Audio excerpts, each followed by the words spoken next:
오늘은 룻기 8번째 시간으로 기업물을 짜라는 제목으로 함께 은혜를 나누기 원합니다. 옛날 이야기를 좀 하나 먼저 말씀드리고 설교를 시작하려고 합니다.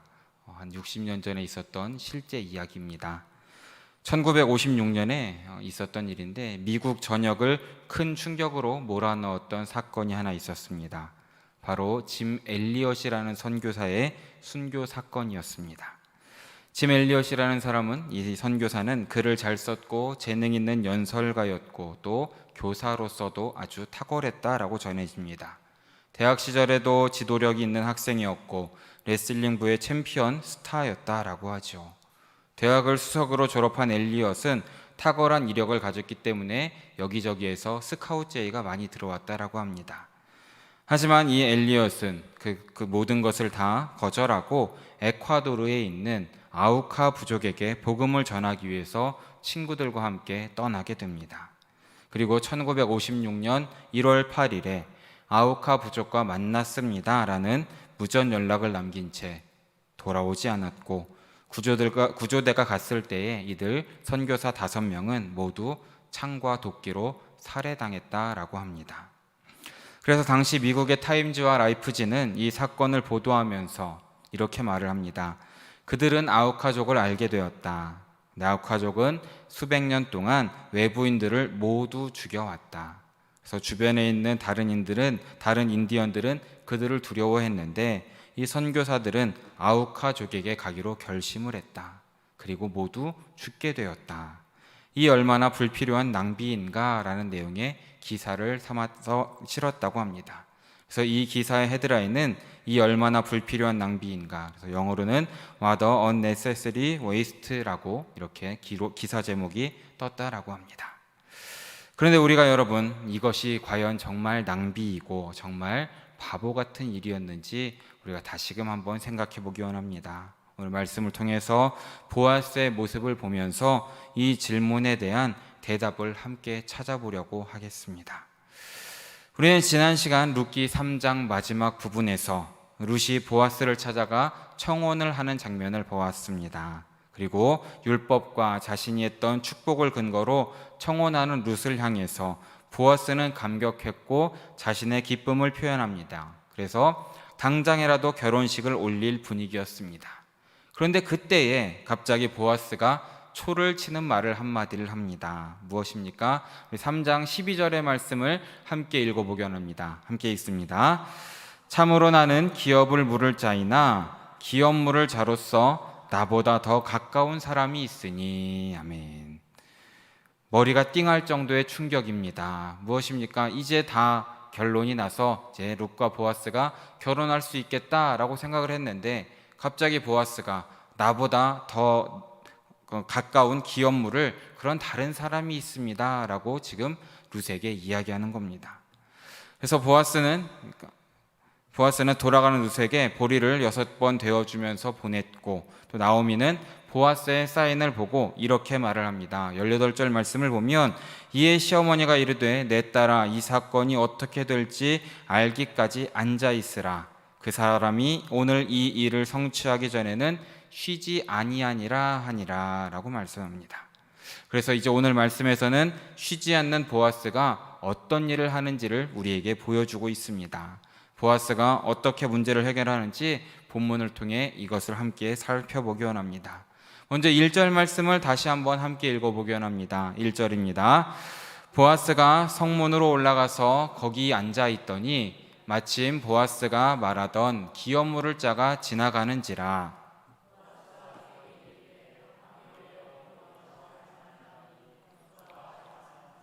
아멘. 보아스가 바로 일어나서 이제 성문으로 올라가는 장면입니다. 그래서 오늘 말씀의 장소는 성문입니다. 오늘 말씀에 나오는 대화들을 좀 잘 이해하려면 이 성문의 의미, 그리고 대화의 중심이 되는 기업 물으는 것이 무엇인지를 먼저 좀 함께 살펴보고 말씀을 나누고자 합니다. 이 성문이라는 곳은 성읍의 외벽과 내벽, 그 문들 사이에 큰 빈 공간을 말하는 것입니다. 거의 광장같이 넓은 곳이라고 생각하시면 될 것 같습니다. 그런데 이곳이 왜 중요하냐면 이곳에서 이 당시에 마을의 정치적인 결정이나 재판이나 큰 행사들을 치렀다라고 전해지고 있습니다. 그러니까 보아스가 성문으로 올라갔다라는 말은 보아스가 이 기업 무르는 문제를 은근슬쩍 사적으로 해결하려 했던 것이 아니라 이스라엘 공동체 전체 앞에서 공명정대하게 정말 공적으로 처리하려고 했다라는 것을 우리는 살펴볼 수 있는 것이죠. 그리고 이 기업 모르는 것, 이것은 크게 세 가지를 의미합니다. 첫 번째로는 가까운 친척이 돈을 잘못 사용해서 타인의 종이나 노예가 되었을 때에 그 빚진 친척의 돈을 주고 사서 자유신분이 될 수 있도록 돕는 것, 그것이 기업 모르는 것의 첫 번째 의미였습니다. 또 두 번째 의미는 자신의 집안 대대로 내려오는 땅을 다른 사람에게 팔게 되었을 때에 친척이 그 가문의 땅을 사서 땅의 원주인에게 돌려주는 것이 두 번째 의미를 가지고 있었습니다. 그리고 세 번째로는 친척이 누군가에게 부당하게 죽임을 당했을 때에 그 죽은 자의 원한을 풀어주기 위해서 친척들이 모두 모여서 함께 복수하는 것이다 라고 전해지고 있습니다. 오늘날처럼 이 개인화된 사회에서는 이 기업 모르기의 상황 자체가 좀 생소하게 느껴집니다. 하지만 이 당시 법 질서가 바로 세워져 있지 않고 국가 권력이 미치는 범위가 지금처럼 같지 않던 이 고대 사회에는 이 제도, 이 기업 모르는 제도는 개인과 가족을 보호하기 위한 가장 중요한 제도 중 하나였다라고 전해지는 것입니다. 그리고 또한 이 제도 자체가 하나님 나라의 공동체성을 반영하는 것이기도 합니다. 강한 자가 약한 자를 책임지는 것이고 약한 자를 돌보기 위한 손해를 감수하는 것, 그것이 이 제도의 특징이기 때문입니다. 그래서 룻은 보아스에게 기업 물을 자로서 아까 말씀드렸던 두 번째를 요구하는 것입니다. 가문의 땅과 회복을 위한 희생을 요구한 것이었고 보아스는 이것을 수용하여서 내가 그 땅을 사겠다라고 말하는 것입니다. 그래서 보아스는 청혼을 받자마자 나오미가 말했던 것처럼 이 일을 성취하기 전에 쉬지 않고 문제를 해결하기 위해서 재판을 했던 성문 앞으로 나아갔다라는 것입니다. 그리고 보아스는 성문에 가서 거기 앉아 누군가를 기다립니다. 그리고 마침 성문을 우연히 지나가는 이 엘리멜렉 가문의 기업 물을 자를 만나게 되는 것이죠. 그리고 이어서 보아스는 2절에서 성의 장로 10명을 또 불러서 정식 재판을 시작을 합니다. 2절 말씀을 보면 보아스가 그 성읍 장로 10명을 청하여 이르되 당신들은 여기 앉으라 하니 그들이 앉았다라고 기록되어 있습니다. 아주 공개적인 자리에서 이제 보아스는 당당하게 엘리멜렉 기업의 그 기업 무르는 문제에 대해서 정리하려고 사람을 모았던 것입니다. 그리고 우리가 1절 말씀을 다시 보면 보아스가 성문에 앉았을 때 마침 이 기업 물을 자가 나타났다라고 기록되어 있습니다. 이것은 하나님께서 이 일에 배후에서 함께 일하고 계시다라는 것을 우리가 살펴볼 수 있는 것입니다. 절묘한 하나님의 인도라고 볼 수 있습니다. 그럼 이 재판은 어떻게 진행이 될지 함께 말씀을 통해 조금 더 들어가 보고자 합니다. 우리 3절과 4절 말씀을 보면 보아스가 이 기업 물을 자에게 상황을 간략하게 설명합니다. 3절과 4절 말씀을 함께 읽어보겠습니다. 보아스가 그 기업 물을 자에게 이르되 모압 지방에서 돌아온 나오미가 우리 형제 엘리멜렉의 소유지를 팔려 함으로 내가 여기 앉은 이들과 내 백성의 장로들 앞에서 그것을 사라고 내게 말하여 알게 하려 하였노라. 만일 내가 물으려면 물으려니와 만일 내가 물으지 아니하려거든 내게 고하여 알게 하라. 내 다음은 나요 그 외에는 물을지가 없느니라 하니 그가 이르되 내가 물으리라 하는지라. 아멘. 간단하게 말씀드리면 이제 모압에서 돌아온 나오미가 엘리멜렉의 소유지를 팔려고 하는데 이것을 당신이 사야 할 그 기업물을 책임이 당신에게 있다라고 말하는 것입니다. 그리고 지금 10명의 장로들 앞에서 당신이 선택해야 되고 만약 당신이 이 기업을 무르지 않겠다라고 하면 그 다음 순번인 내가 기업을 무르겠다라고 이 내용을 전하고 있습니다. 그런데 이 기업 물을 자는 이 내용을 듣고 주저하지도 않고 대답을 합니다. 4절 마지막 절을 보면 내가 물으리라 라고 말하는 것이죠. 내가 하겠다.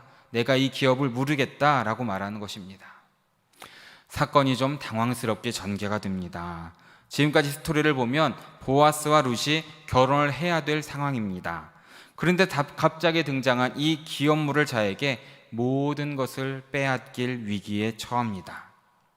우리가 생각하기에 차라리 좀 이런 공식적인 절차를 밟지 말고 그냥 보아스가 룻의 청혼을 받아들여서 결혼을 먼저 하거나 아니면 사전에 이 기업물을 자를 좀 사적으로 만나서 입을 맞췄으면 참 좋았을 텐데 너무나 공명정대하게 이 문제를 해결하려다가 상황이 조금 더 힘들어지고 있는 것 같습니다.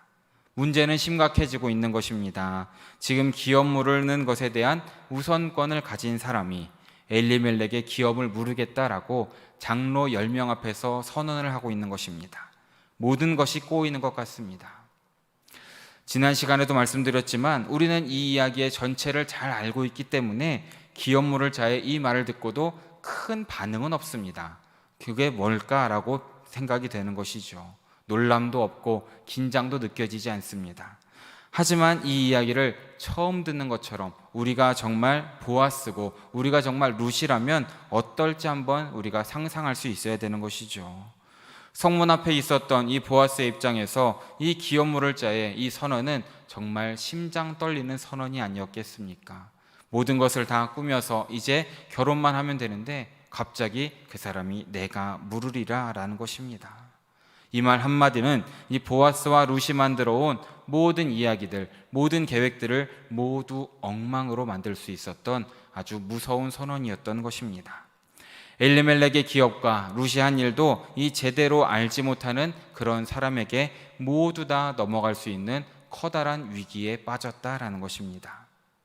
그래서 이제 보아스는 급하게 이 기업물을 자에게 이 기업, 엘리멜렉의 기업을 물은다는 것이 어떤 의미인지를 다시금 설명을 합니다. 우리 5절 말씀을 함께 읽어보겠습니다. 보아스가 이르되 내가 나오미의 손에서 그 밭을 사는 날에 곧 죽은 자의 아내 모압 여인 룻에게서 사서 그 죽은 자의 기업을 그의 이름으로 세워야 할지니라 하니. 아멘. 나오미에게 엘리멜렉의 소유지를 산다라는 것은 엘리멜렉의 죽은 아들의 아내였던 이방 여인 룻과 결혼해야 하는 것이다 라고 말하는 것입니다. 또한 그녀와 결혼해서 자녀를 낳아야 하고 그 자녀에게 엘리멜렉 가문의 그 자식으로 주어야 됐고 그 자식에게는 당신이 값주고 산 엘리멜렉의 소유지 모두를 상속해야 한다라고 설명하는 것입니다. 그러자 이 설명을 들을 이 기업물을 자의 대답이 어떻습니까? 우리 6절 말씀을 함께 읽어보겠습니다.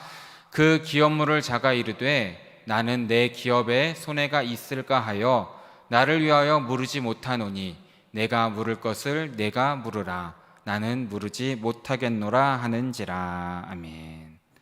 이 기업물을 자는 땅만 산다고 했을 때는 좋다고 달려듭니다. 엘리멜렉의 소유지에 대한 권리를 나오미에게서 사면 나오미가 죽으면 대대손손 그 땅은 나의 땅이 되기 때문이었지요.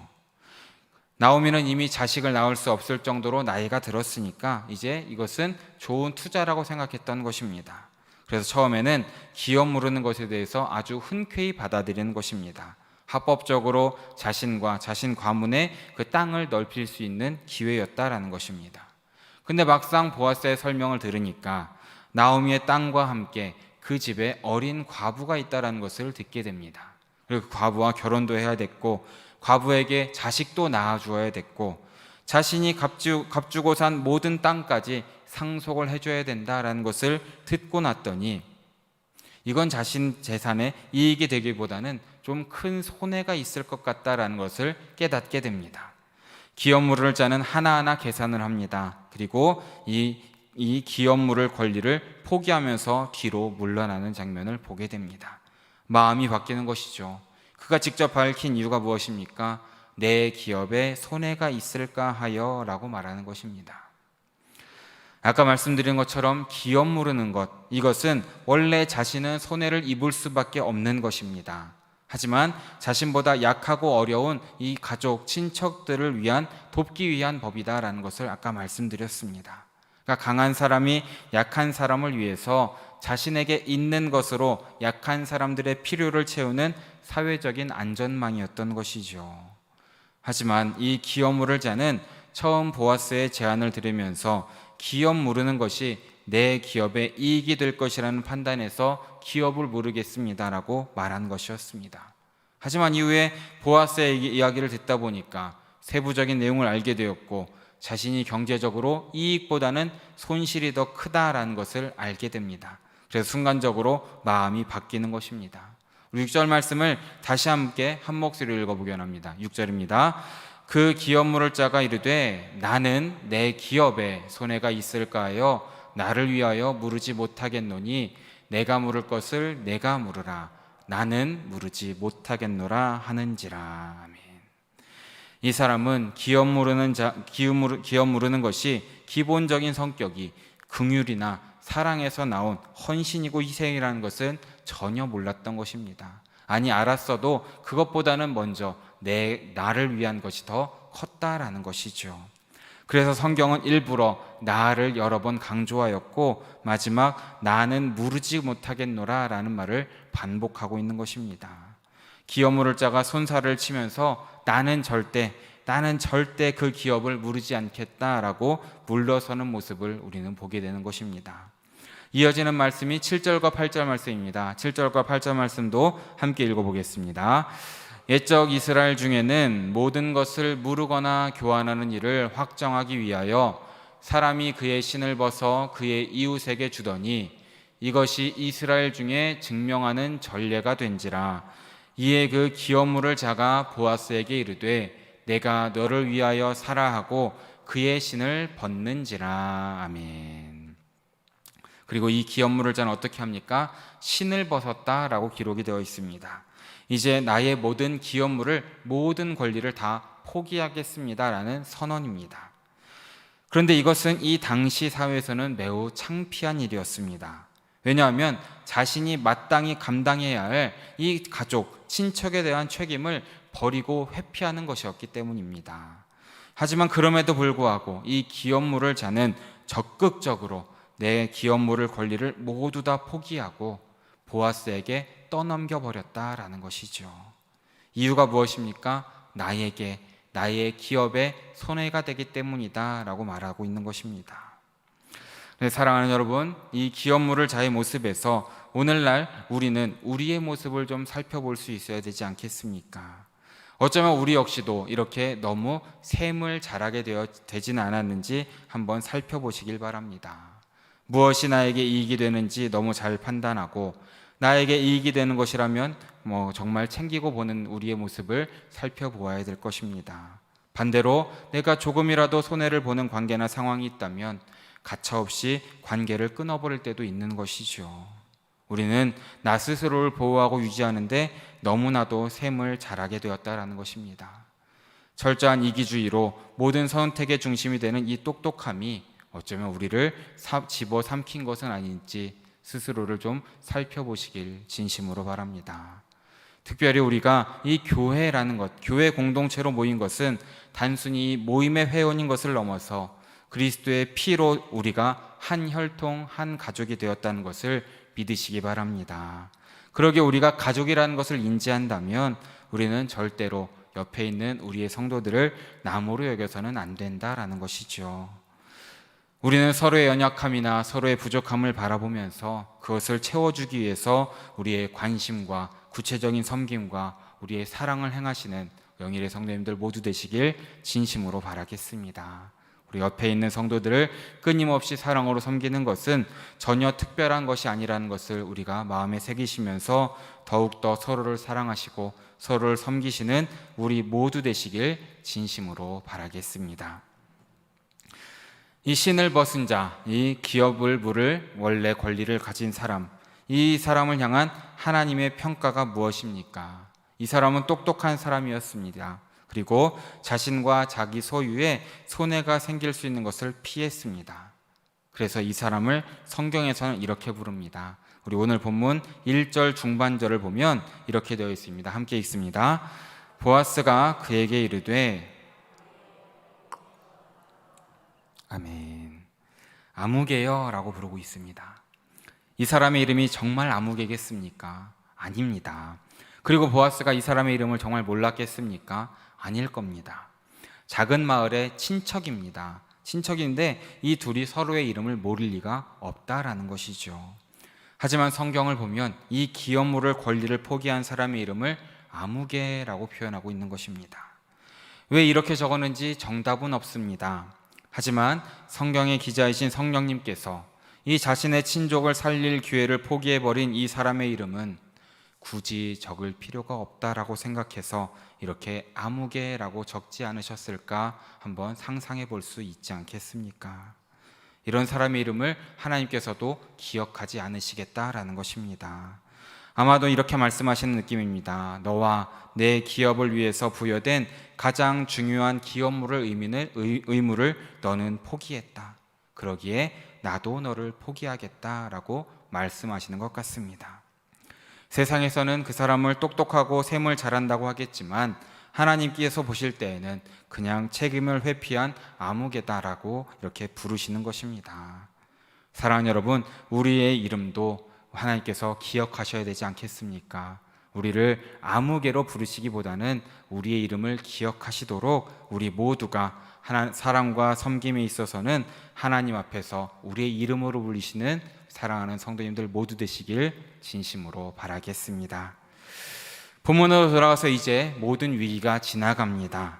이제 기업물을 짜가 기업무르기를 포기하고 신을 벗었지요. 그래서 이제 마지막으로 기업물을 짜는 보아스가 된 것입니다.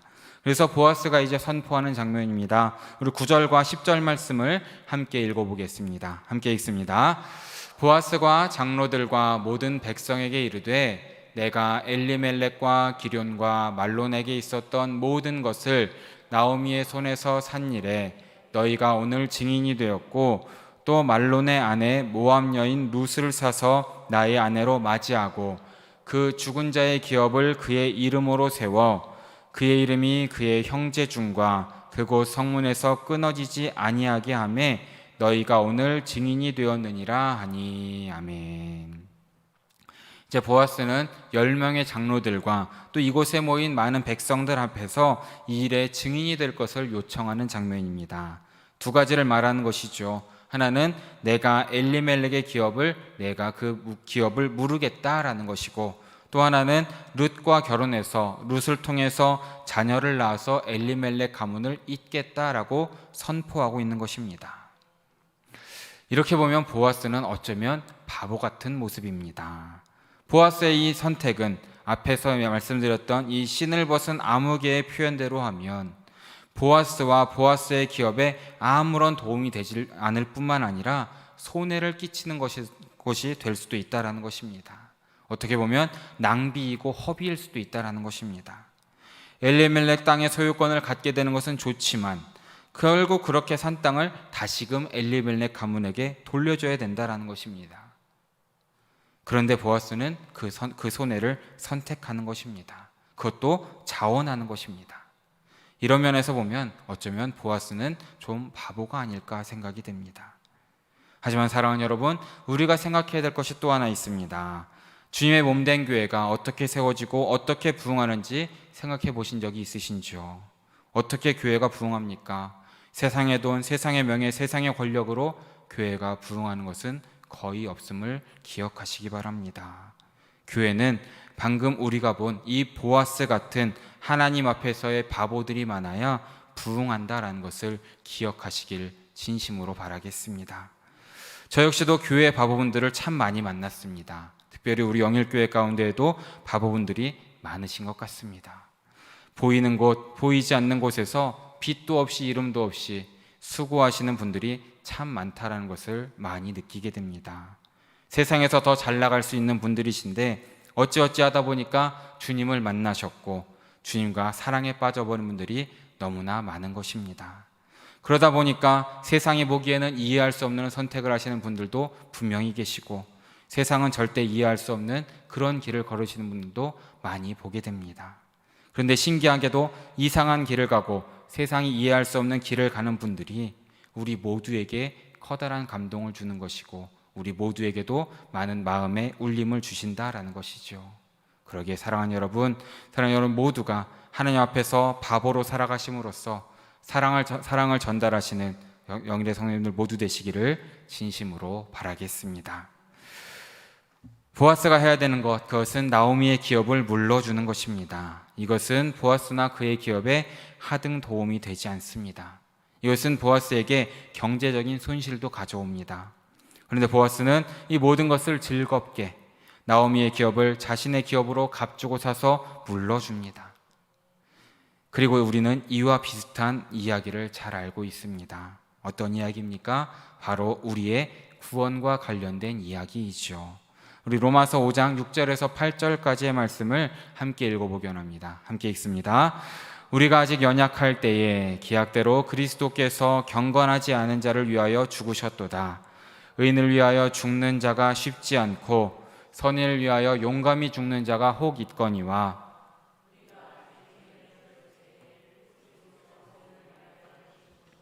하나님께서 우리에 대한 자기의 사랑을 확증하셨느니라. 아멘. 사랑하는 여러분, 우리는 연약합니다. 우리는 경건하지 않았습니다. 우리는 죄인이었습니다.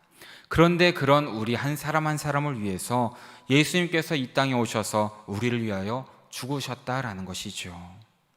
도무지 이해할 수가 없는 일입니다. 의인을 위해서 대신 죽는 자가 간혹 있고 선인을 위해서 용감하게 대신 죽겠다고 하는 자들도 간간히 있지만 죄인을 위해서 대신 죽어주는 경우는 없는 것이죠. 하지만 그렇게 우리가 여전히 죄인이었던 그때에 우리를 위해서 예수님께서 십자가에 달려 돌아가셨다라는 것입니다. 원래 우리는 살아서 끊임없이 죄에게 종노릇을 해야 하고 죄의 삭신 사망에 대해서 두려움 속에서 살다 죽어서 영원한 사망인 지옥에 갈 수밖에 없는 진노의 자식들이었던 것입니다. 우리는 우리를 스스로를 구원할 수 있는 의지도 없고 자격도 없고 능력도 없던 사람들입니다. 허물과 죄로 죽었던 자였고 어떤 의지와 능력과 자격도 가질 수 없는 그런 죽은 자였기 때문입니다. 하나님께서 우리를 이 사망의 상태에서 건져내야 할 어떤 의무도 없으셨습니다. 하지만 그런 우리 한 사람 한 사람 모두를 살리기 위해서 예수님께서 이 땅 가운데 인간의 몸을 입고 오셨다라는 것을 믿으시기 바랍니다. 그리고 예수님께서 우리에게 오셔서 예수님의 생명으로 사망에 붙들려 있던 우리 모두를 사셨다라는 것입니다. 우리 예수님께 이렇게 물을 수 있습니다. 주님, 대체 왜 그런 바보 같은 선택을 하셨습니까? 그때 예수님께서 뭐라고 말씀하시겠습니까? 너를 사랑해서 그렇단다. 사랑에는 이유가 없단다 라고 말씀하시지 않겠습니까? 사랑하는 여러분, 예수님을 만나시는 우리 모두 되시길 진심으로 바라겠습니다. 예수님의 미소를 경험하시길 진심으로 바라겠습니다. 우리가 이기적인 것은 우리의 본성입니다. 나에게 있어서 나의 가장 중요한 것은 나 스스로입니다. 그래서 나와 내 기업에 손해가 되는 사랑이나 헌신은 당연히 하기 싫은 것입니다. 그러기에 우리는 다 아무개이고 아무개로 클 수밖에 없는 사람들입니다. 하지만 그런 우리에게 예수님께서 먼저 찾아오셨고 우리의 동의도 구하지 않으신 채 엄청난 그 바보 같은 사랑을 부어주셨다라는 것입니다. 그리고 그 사랑이, 그 피가, 그 희생이 우리를 바꾸셨음을 믿으시기 바랍니다. 주님의 사랑, 그것은 말로만 한 사랑이 아니십니다. 소유의 일부만 나눠주신 것도 아니십니다. 가지신 모든 것을 주셨습니다. 예수님의 몸에 있던 물과 피가 골고다에 모두 다 쏟아졌다라는 것을 우리는 성경을 통해 알고 있는 것입니다. 그러기에 영적으로 죽어있던 마른 뼈이고 해골인 우리를 살리기 위해서 예수님께서 모든 것을 아낌없이 부어주셨다라는 것입니다. 그 사랑이 부어지고 그 은혜를 경험하고 그 사랑을 받은 사람은 이전과 다른 사람으로 하루하루를 살아가야 한다는 것을 믿으시기 바랍니다. 바보 같은 사랑을 받으셔서 바보 같은 사랑을 하는 우리 모두 되시길 진심으로 바랍니다. 설교 서두에 말씀드린 짐 엘리엇과 그의 친구들의 이야기로 말씀을 정리하려 합니다. 1956년 이 짐 엘리엇과 네 사람의 선교사가 피살된 지 36년이 지난 1992년에 와우라니 우림 지역의 외딴 마을 티네노라는 곳에서 감격적인 성경 봉헌 예배가 드려졌습니다. 75인의 와우라니 인디언 기독교인과 수많은 성경 번역 선교사, 그리고 봉헌 예배에 참석하기 위해 온 손님들이 함께한 예배 가운데에는 와우라니어로 번역된 신약 성경을 들고 있는 아우카족 기독교 지도자 3명이 나와 고백을 하는 장면이 있었습니다. 그리고 그들은 말을 합니다. 우리가 36년 전 이 5명의 선교사 사례에 가담했던 사람이었습니다 라고 고백을 합니다. 그 5명의 선교사를 살해하던 날 이들은 살아계신 하나님의 얼굴을 선교사를 통해 보게 되었다라는 것입니다. 아우카부족은 이렇게 짐 엘리엇 선교사와 동료들이 전한 그 죽음과 그것을 통하여 피를 통하여서 예수 그리스도를 바라보게 되었고 예수님을 영접했던 것입니다. 그리고 그들은 남은 삶 전체로 복음을 증거하는 것에 힘을 쓰었고 그 지역에 교회가 세워지는 일에 힘을 썼고 그들의 언어로 성경이 번역되는 일에 지대한 영향력과 힘을 썼다라는 것이죠.